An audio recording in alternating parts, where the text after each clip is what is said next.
bienvenue sur le plateau de Bonjour chez vous. Aujourd'hui, nous abordons un thème très important pour terminer cette semaine. Comment réagir face aux fausses accusations? Alors, il y a des fausses accusations, des fois qui sont moindres, mais d'autres qui peuvent être très, très lourdes à porter et lourdes de conséquences. Et on va parler de notre attitude dans cette situation avec Omer et Frank. Hello, messieurs! Salut, Evelyne! Bonjour Evelyne. Omer, bienvenue sur le plateau. Toute la semaine, nous t'avons attendu, mais tu n'es point venu. Sur les bancs des ex-accusés et justifiés. Wow. Voilà. Et moi aussi, pour encourager mes frères. Ça sort d'où, cette réplique? Semble avoir vécu quelque chose en tout cas. J'ai l'impression. Apparemment, tu es la bonne personne pour faire cette pensée du jour, Omer. Non? Ok, on répond. Dieu nous aidera. Dieu nous aidera. Il est humble en plus, il est humble. Frank, aujourd'hui, tu fais une rubrique flashback. C'est la première fois qu'on fait ça un vendredi. Comme je le disais, les émissions dans la nouvelle saison de Bonjour chez vous, il n'y a plus forcément de routine dans les thèmes abordés selon les jours. C'est plutôt les thèmes qui vont décider les rubriques qu'on va mettre à l'intérieur. Et aujourd'hui, donc, tu vas continuer une rubrique flashback que tu avais commencé dans l'ancienne saison de Bonjour chez vous, les martyrs numéro 2. C'est affreux. Ça en fait plusieurs martyrs que je fais, mais là, c'est comme un numéro 2 après la première. Excusez-nous, c'est vendredi, excusez-nous. C'est ça, il y a de la fatigue. Tu ne fais pas des martyrs, tu racontes l'histoire des martyrs. Oui, c'est clair. Ça, c'est certain. Et c'est une histoire qui se déroule dans les années 1700, tout début de 1800. Tu nous parles d'une personne? Principalement. Principalement Une personne, et vous allez voir tout à l'heure. Je m'accroche déjà. La dernière fois, je me souviens, l'Indien. Il n'y avait pas de famille. Il n'y a pas de famille. Il n'y a pas de famille, ça va déjà aller mieux pour moi. Il y a des enfants, il y a non. pas de famille. Mais non, mais il y a des enfants, donc moi, je supporte pas ça. Oh là là. Ouais. Bon, si vous me voyez partir pendant l'émission, vous saurez pourquoi. Allez, Omer, on va commencer. Pendant que je suis encore avec vous, avec la pensée du jour. Comment faire face aux fausses accusations? J'aimerais commencer cette pensée par t'encourager, toi qui es accusé, à vrai ou à tort, l'accusation a toujours la même réaction, c'est que ça fait mal. Une accusation, en fait, est une des meilleures stratégies de l'ennemi pour détruire et ralentir quelqu'un qui est pleinement engagé dans le royaume de Dieu. Et dans ce cas ici, on parle des fausses accusations. C'est une stratégie de l'ennemi parce qu'en fait, l'accusation fonctionne comme le venin d'un serpent. En fait, comme un poison qui rentre en nous et tranquillement commence à nous paralyser de l'intérieur vers l'extérieur. Et parfois, on va dire, écoutez, ça ne me fait rien, ça ne me fait rien. Mais en réalité, c'est que si on ne traite pas avec l'accusation qu'il y a au-dedans de nous, tôt ou tard, cette accusation va nous détruire à petit feu et on va se rendre compte 3 mois, 6 mois plus tard qu'on n'a plus le goût des choses de Dieu, on n'a plus envie de servir Dieu. On pense que c'est les circonstances qu'on a croisées maintenant, mais en réalité, c'est l'accusation que nous avions croisée. La bonne nouvelle que j'ai pour vous, c'est que nous serons tous accusés à un moment ou à un autre. Jésus a été accusé, et je viendrai à cela tout à l'heure. Moïse a été accusé, et plein d'hommes de Dieu dans l'histoire ont été accusés. Élie a été accusé. Et Jésus a dit, si on fait cela au bois vert, que fera-t-on au bois sec? Et nous sommes ceux qui devons ressembler à Christ, donc nous serons accusés à un moment ou à un autre. Au plus vous êtes zélés pour le royaume de Dieu, au plus on va vous accuser à tort. Et voici ce que Jésus dit dans Matthieu chapitre 11, le verset 18 à 19, pour faire preuve des accusations. Il dit, car Jean est venu ne mangeant ni ne buvant. Ils disent, il a un démon. Le Fils de l'homme est venu, mangeant et buvant. Et ils disent, c'est un mangeur et un buveur, un ami de publicains et des gens de mauvaise vie, mais la sagesse a été justifiée par ses œuvres. Alors peut-être que vous faites face à des fausses accusations. J'aimerais vous donner quelques conseils qui vont vous aider.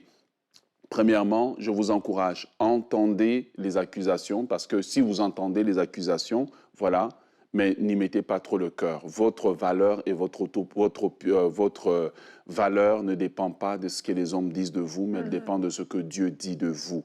Votre identité n'est pas liée aux hommes autour de vous, mais c'est lié à Dieu. Deuxièmement, j'aimerais vous dire, voilà, acceptez que les gens auront une diverse opinion sur vous. Certains penseront que vous êtes un adultère, d'autres penseront que vous êtes un voleur. Qu'importe ce que vous allez faire pour justifier, parfois c'est des mensonges que l'ennemi a mis dans la tête des gens. Et au plus vous passerez du temps à vous justifier, on dit en français que qui se justifie s'accuse en fait. Donc parfois il faut juste laisser la chose devant Dieu et si on peut se justifier de façon très minimale, mais on sait qui on est. Troisièmement, j'aimerais que vous appreniez à prier pour ceux qui vous persécutent. Parfois, on pense que la persécution, c'est des pierres qu'on nous lance, mais parfois, c'est des paroles qui sortent et on a du mal même à gérer. On ne peut pas prouver qu'on n'est pas ce que les gens disent. Alors, priez pour ceux qui vous persécutent parce que parfois, sans se rendre compte, ces personnes sont des instruments entre les mains de l'ennemi. Ils pensent faire le bien, mais pourtant, ils sont en train de faire le mal. Priez pour votre guérison intérieure, parce que l'accusation attaque le domaine de l'âme, attaque vos émotions, attaque votre identité. Et si vous ne priez pas pour que votre âme soit guérie, pour que vous soyez restauré, vous aurez du mal à bien réagir face aux accusations, vous risquez de devenir amer. Et finalement, j'aimerais vous dire, Dieu dit dans sa parole, « À moi la vengeance, à moi la rétribution ». Laissez Dieu et le temps vous justifier, car la meilleure justice, elle vient de la part de Dieu. Amen, Yes, amen. amen.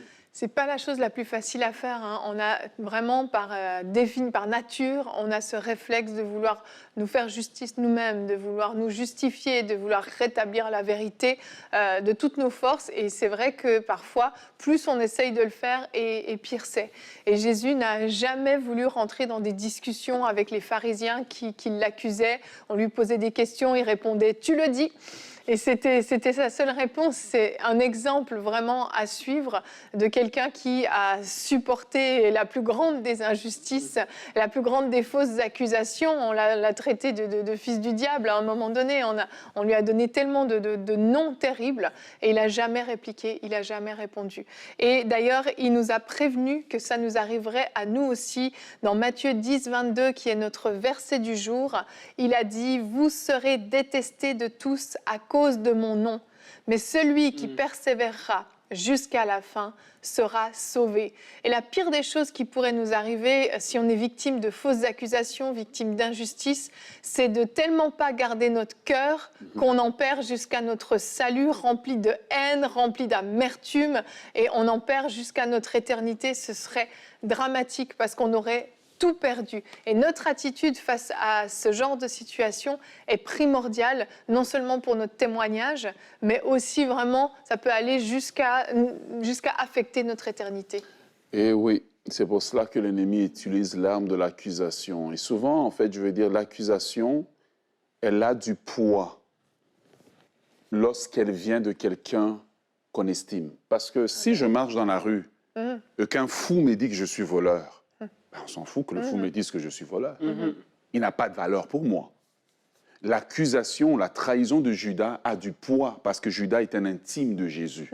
Et souvent, nous pensons que les accusations vont venir de quelqu'un, les fausses accusations vont venir de quelqu'un de loin. La fausse accusation dans la vie de Joseph a du poids parce qu'elle vient de la femme de Potiphar avec laquelle il interagissait tous les jours. Et donc, souvent, on se prépare à l'extérieur, mais on ne se prépare pas à l'intérieur. Voilà pourquoi Jésus dit à ses disciples, l'un d'entre vous me trahira. Et il dira avant ça, l'un d'entre vous, dans la version anglaise, il dit l'un d'entre vous est un diable. Ça veut dire l'un d'entre vous est un traître en fait. Et l'accusation fait mal. Et j'insiste là-dessus parce que nous serons parfois faussement accusés par des gens en qui nous avons confiance, des gens que parfois nous avons emmenés à la foi, des gens que nous avons encouragés. Et c'est ces mêmes personnes qui parfois, de façon maladroite, parfois de façon volontaire, parfois de façon maladroite, vont poser un geste qui va être une trahison pour nous. Et si on n'est pas préparé à ça, tout notre édifice de notre foi, on risque même d'abandonner le ministère. Ça aurait pu être le cas de l'apôtre Paul. Il est passé devant Festus, devant le roi Agrippa, devant toutes sortes de personnes. Il a expliqué, il dit, mais on ne trouve aucune faute en cet homme qui mérite la mort comme ça. Et les Juifs continuaient, non, il doit... Et les pharisiens, etc. Mais tu dis, l'apôtre Paul, il aurait pu se plaindre.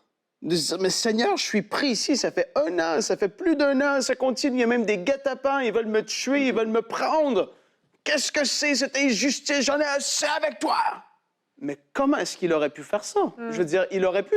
la majorité des gens auraient dit, il est dans ses droits. Pourquoi est-ce que... Mais il a demeuré accroché. Il a dit, Seigneur, je sais que je dois me rendre devant César. Je dois aller à Rome. Je sais qu'est-ce que j'ai à faire. J'ai une mission à accomplir. Et même s'il y a des injustices, je sais que toi, tu vas me justifier tôt ou tard.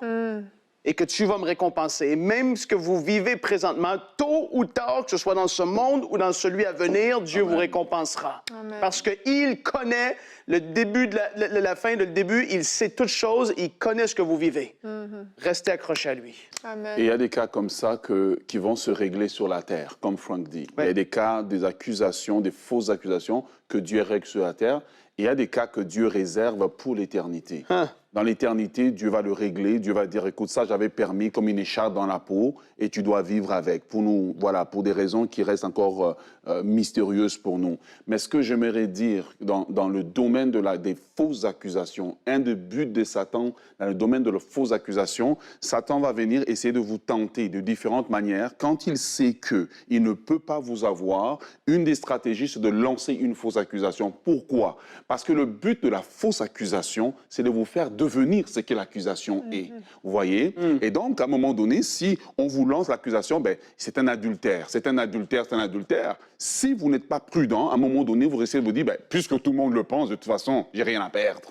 Donc, vous lancez dedans. C'est un voleur, c'est un voleur. Vous risquez d'embarquer dedans alors que vous ne vous rendez pas compte que c'est un piège que Satan est en train de vous tendre en essayant, en fait, de refaire votre identité, de refaire votre réputation et de vous emmener tranquillement à devenir ce que l'accusation est en train de dire. Et j'aimerais parler à quelqu'un de cela. Et parfois, la fausse accusation peut arriver même dans le mariage où le conjoint dit ou la conjointe dit « tu me trompes, tu me trompes, tu me trompes ». Et qu'est-ce qu'on dit à la fin? De toute façon, elle pense que je la trompe, donc... Et voilà, et vous tombez dans le piège de l'accusation. Vraiment, vraiment, soyons très, très sages.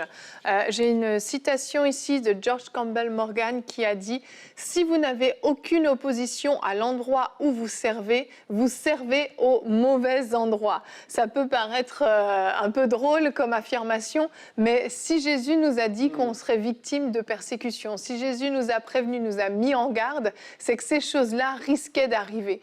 Et l'opposition fait partie de notre vie et plus on va porter du fruit, plus on va être actif, plus on aura d'impact là où on sert, plus on aura de l'opposition. Donc demeurez toujours dans la vérité, peu importe les fausses accusations qui seront données. On ne dit pas ici qu'il ne faut pas rétablir la vérité, pas du tout. Tentez de rétablir la vérité autant que ce soit possible, mais si en face de vous, vous avez des gens qui ne vous écoutent pas, qui ne veulent rien entendre, eh bien, par-dessus tout, gardez votre cœur. Ne tombez pas dans les pièges que Homer a cités tout à l'heure, les pièges de l'ennemi qui cherchent à vous faire chuter dans ces fausses accusations. Gardez votre cœur, ne vous remplissez pas d'amertume, mais au contraire, continuez votre mission, les yeux fixés sur l'objectif et surtout sur l'éternité. Et on va parler maintenant avec toi, Frank, d'un martyr, d'une martyre, je ne sais pas, tu vas nous le dire dans quelques minutes, dans la rubrique Flashback. Oui, Evelyne, on parle de fausses accusations et comment est-ce qu'il y a de gens sur cette terre qui ont vécu de tout leur cœur pour Dieu et qu'ils ont vécu des fins tragiques et que beaucoup de gens pourraient dire que c'est injuste, alors que Jésus avait dit qu'on allait vivre des tribulations dans ce monde lorsqu'on allait marcher avec lui et le servir. Il y a des choses qui vont arriver tôt ou tard et la persécution fait partie de ces choses. Dieu sait récompenser ceux qui sont morts pour lui, qui sont morts martyrs pour leur foi. Et ces gens-là auront, même la Bible dit, une meilleure résurrection. C'est des choses qu'on ne connaît pas, qu'on ne peut pas comprendre pleinement, mais je sais que Dieu va être fidèle en cette journée. Et là, on est en Afrique, pas en Afrique, excusez-moi, en Écosse, et il y a la Société missionnaire de Edinburgh qui veut envoyer 2 missionnaires en Afrique de l'Ouest. On est en 1797, et comme j'ai dit en Écosse, il y a cette société qui veut avoir 2 personnes, 2 missionnaires, et il y a 2 jeunes hommes. Il y en a un qui s'appelle Peter Gregg, et l'autre, Henry Brunton. Donc, c'est 2 jeunes hommes qui sont en feu pour Dieu, début vingtaine, Peter et Henry. Et Peter, en fait, c'est un ancien jardinier. C'est quelqu'un qui faisait sa vie, faisait ses choses, mais qu'il était en feu pour Dieu. Et il se passait quelque chose en Écosse dans ces années-là. Il y avait vraiment une action du Saint-Esprit qui se passait. Les jeunes étaient en feu pour Dieu. Et puis, il voulait envoyer des missionnaires vers les tribus dans la région actuelle d'aujourd'hui du Sierra Leone et du Burkina Faso. Donc, ces deux régions-là, en 1797, l'Écosse voulait envoyer des missionnaires pour pouvoir évangéliser et voir justement l'action de Dieu là-bas dans cette région. Et donc, Peter et Henry sont extrêmement zélés et ont vraiment envie de pouvoir faire partie de cette mission. Et ils vont et ils demandent au conseil de la société missionnaire, envoyez-nous, s'il vous plaît, on veut être ceux qui allons aller là-bas, on veut faire ce voyage, on est prêt, on veut servir Dieu. Et puis ils leur disent, OK, on y va. Et donc ils partent comme ça. Ça a pris un long moment avant qu'ils arrivent là-bas. Et une fois qu'ils sont arrivés, ils se sont séparés, un dans un village et l'autre dans l'autre village, à peu près, si ma mémoire est bonne, à une centaine de kilomètres l'un de l'autre. Et puis, ils se sont dit, ben toi, tu attaques là, moi, j'attaque ici, et puis on évangélise, on y va. Et leur tactique, évidemment, comme tous les autres missionnaires européens, ou que ce soit même à l'époque l'Amérique du Nord, où est-ce que les gens pouvaient voyager, tout ça, c'était de pouvoir avoir une porte d'entrée avec les chefs des villages de ces endroits-là pour pouvoir juste devenir amis comme ça. Et puis, Peter arrive vers une certaine tribu et il y avait le chef qui s'appelait le chef Fanti Manra. Donc, Fanti Manra, c'était le chef d'une tribu et ils étaient super gentils et ils ont justement vraiment accueilli Peter comme étant un des leurs. Wow. Et ils ont dit, en fait, on veut t'avoir ici. Il a commencé à apprendre leur langue et même que le chef lui a donné un morceau, une parcelle de terre pour qu'il puisse se bâtir une petite maison, une petite hutte à lui, qui ait sa petite place. Et en fait, Peter, tous les soirs, il assistait au feu de camp de la tribu, il apprenait à les connaître et lui-même, il partageait avec eux, il voulait apprendre un peu de leur culture et puis en même temps, il commençait à tranquillement commencer à évangéliser, parler de Jésus, etc. et tout ça. Et de son côté, Henry, les choses allaient bien aussi. Là... Jusqu'ici, ça va plutôt bien. Oui, c'est une belle histoire. Oui, pour l'instant. On s'arrête là, non? Non, parce que les deux hommes voulaient vraiment avoir accès à une tribu qui était connue comme étant une tribu violente à cette époque-là. Mais ils voulaient vraiment pouvoir partager le message de l'Évangile avec eux. Et ils priaient pour avoir une porte ouverte et il n'y a rien qui se passait. C'était compliqué malgré les progrès qu'ils vivaient chacun de leur côté. Ils voulaient avoir cette porte ouverte. Et puis là, un soir du mois de janvier de l'année 1800, donc c'est l'année 1800, je crois que c'était le 31 janvier, il y a 7 hommes de cette tribu qui était connue comme étant une tribu violente qui vont au village du chef Fanti Manra comme ça, et puis il voulait parler avec Peter et tout ça. Et là, waouh! Il se dit, mais c'est extraordinaire, on a prié et on veut voir la main de Dieu. Et donc, il passe la soirée avec eux. Les choses vont super bien. Il leur montre ses possessions qu'il avait amenées de l'Europe. Il les amène dans son intimité. Il commence à lui montrer ses affaires, la parole, les livres, les photos, les choses, excusez-moi, les choses qu'il avait avec lui. Et il lui montre aussi, justement, il a fait un cadeau au chef de ces 7 hommes qui étaient venus. Il lui a offert son rasoir, justement, qu'il utilisait pour pouvoir se raser. Et tout le monde était content, les enfants étaient présents. C'était une super de belle soirée. Et là, il leur dit, bien, on va continuer demain. Et là, ils se couchent, les enfants se couchent aussi, tout le monde est en train de dormir. Et là, vers minuit, le chef de ces 7 hommes-là se lève tout doucement et avec le rasoir qui s'était fait donner de Peter, va et lui tranche la gorge d'une oreille à une autre. Et là, les enfants qui étaient dans la maison ont entendu le bruit et ont entendu comme des cris un peu. Il y avait un petit enfant qui s'était réveillé et qui a fait semblant de dormir jusqu'à temps que les hommes aient fini et terminé de saccager la maison. Ils ont tout volé ce qu'ils pouvaient voler. Ils sont partis. Et là, le petit garçon et les enfants, ils se sont levés. Ils ont commencé à pleurer. Ils criaient parce qu'ils aimaient Peter. Ils vont voir le chef et lui disent... Chef, évidemment, dans leur langue, il leur dit, qu'est-ce qui s'est passé? Le chef rassemble ses guerriers à lui. Ils poursuivent les hommes dans la forêt. Ils les rattrapent. Ils réussissent à tout récupérer, le matériel qui était à Peter, qui était précieux même pour eux aussi. Ils aimaient tellement apprendre à découvrir et à connaître les choses de l'Europe et tout ça à cette époque-là. Et puis, les hommes, je ne sais pas ce qui est arrivé avec eux, mais le chef a ramené tous ses biens au village et Henry a continué à faire son œuvre de son côté. Et Peter, ce soir-là, à 25 ans, sa vie s'est terminée en ayant témoigné et évangélisé un village. Mais la bonne nouvelle, malgré tout ça, c'est qu'à peu près 20 ans plus tard, seulement 20 ans plus tard, il y avait des écoles, plusieurs écoles missionnaires d'ouvertes dans cette même région. Wow. Il y avait des milliers d'esclaves qui avaient été secourus de cette même région. Et plusieurs milliers de personnes allaient à l'église, aux réunions qu'il y avait de façon hebdomadaire à tous les semaines. Il y avait un réveil qui commençait à se passer, alors que Peter et Henry avaient été parmi les premiers à aller évangéliser dans cette région-là. Wow. Il y avait vraiment il y a eu un move de l'esprit par la suite qui s'est passé.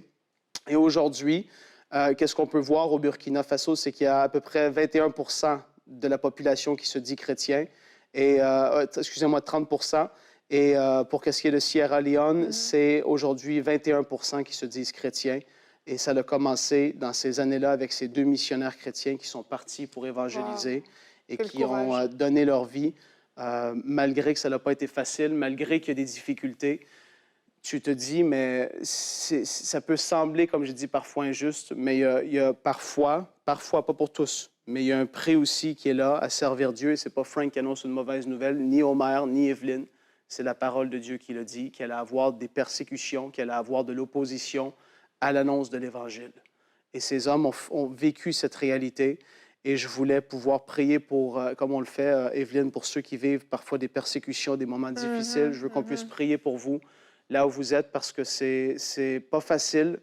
Il y a des choses que moi-même, je ne peux pas comprendre, que nous, on ne peut pas comprendre sur le plateau parce qu'on n'a pas vécu les choses que vous avez vécues, mais je le sais que la Bible dit que Jésus a été tenté en toutes choses et que Jésus peut nous comprendre dans toutes nos faiblesses, dans toutes nos difficultés, parce que lui, il est passé par là. Accusé injustement, il a été persécuté, il a été fouetté, il a été crucifié injustement. Et la Bible a dit qu'on a un souverain sacrificateur qui est là, qui peut être compatissant avec nous parce qu'il est passé par toutes les choses qu'on peut connaître ou vivre. Il les a traversées lui-même. Et Seigneur, je veux prier maintenant. Et je veux prier qu'au nom de Jésus, tu puisses consoler les cœurs de ceux qui vivent des moments difficiles, peu importe où est-ce qu'ils se trouvent. Ceux qui vivent des temps difficiles d'accusations injustes, qu'ils soient en Europe, qu'ils soient en Amérique, qu'ils soient en Afrique, peu importe où est-ce qu'ils se trouvent sur cette terre. Il y a des pays dans lesquels les gens nous suivent. On le sait que c'est compliqué d'être un enfant de Dieu. Et on veut prier que s'il y a des accusations injustes qui sont posées, on veut prier que tu puisses agir et étendre ta main sur et dans leur vie. Que les projets et les plans de l'ennemi puissent être renversés. Que ta lumière divine, surnaturelle, puisse venir briller dans ces circonstances et mettre à la lumière la vérité comme tu l'as fait tellement de fois. Nous prions qu'il y ait une différence, Seigneur. Oui. Fais-le. Démontre-nous ta puissance.